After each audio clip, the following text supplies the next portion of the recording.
Hi there! Good news! I'm free from the sander. And I have all the parts that are needed for the gluing together of things.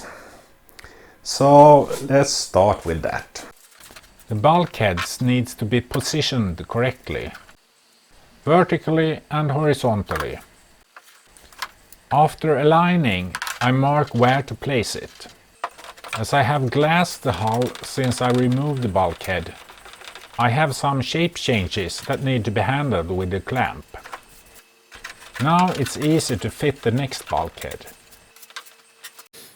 This is the most important distance.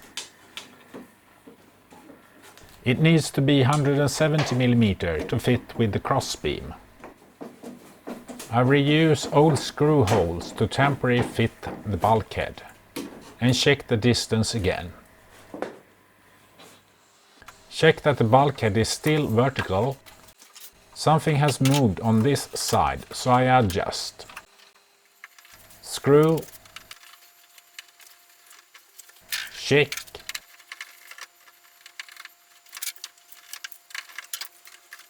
Adjust. Check. Now I'm ready for mixing up epoxy. I measure up 100 grams of base and wipe off the opening. 55 grams of hardener is needed for this brand.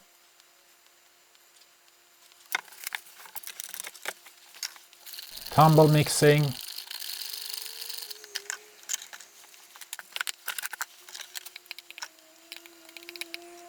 Followed by a second mixing in a different cup.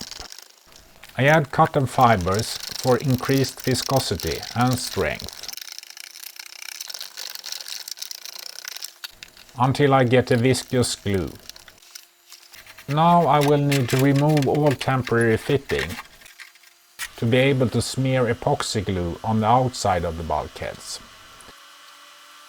I have made markings so I can fit them back. Some epoxy will be sucked up into the end wood. Thus I also smear epoxy on the inside of the hull before securing the bulkhead in place. I have gaps that needs pressure to conform. When fitting the second bulkhead, I do a mistake. You can see that it is hard to press the bulkhead down into the bottom and that it slides. I think it's here that the mistake happens, where the bulkhead is too wide to follow the bottom. I press the bulkhead in place as I screw. Check the distance, and it's correct. But later I find out that the two bulkheads are not aligned, although I made all I could to fit it perfect. Here I screw another gap in place.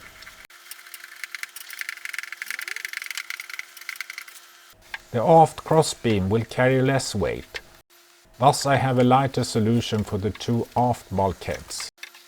I glue these two bulkheads in place also. Close a small gap.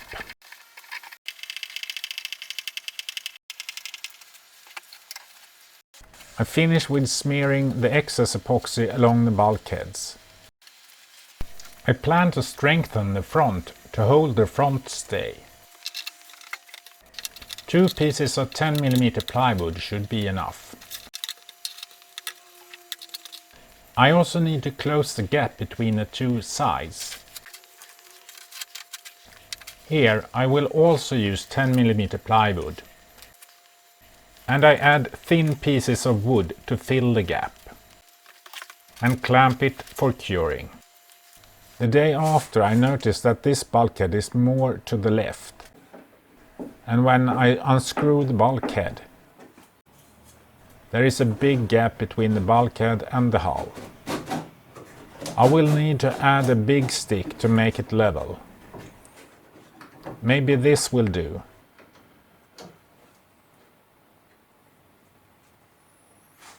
This looks aligned. There are other places that are not glued well. So I need to add a second portion of epoxy glue. Maybe it was too much gap and too little holding surface, or the glue just ran down into the bottom of the hull. I put glue on the stick as well and stick it in place. And some plywood. Also in the back I have partly failed. I add more glue around the joining and scrape the excess in place. I hope this will turn out better. The stern will be hard to access after I have put the deck in place. Thus I add 2 pieces of plywood to house the rudder fittings. Later I add a fillet as well, with a rounded rubber sponge. A fillet in the front as well.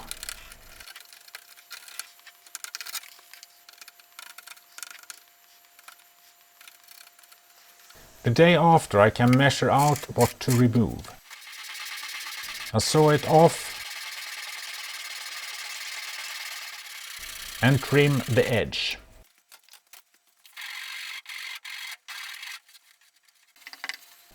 The stern will need to be covered in glass. Thus I add 150 gram per square meter cloth of glass. Here as well. I will stop here for this episode. Next time I will continue with gluing on the decks. Welcome back then.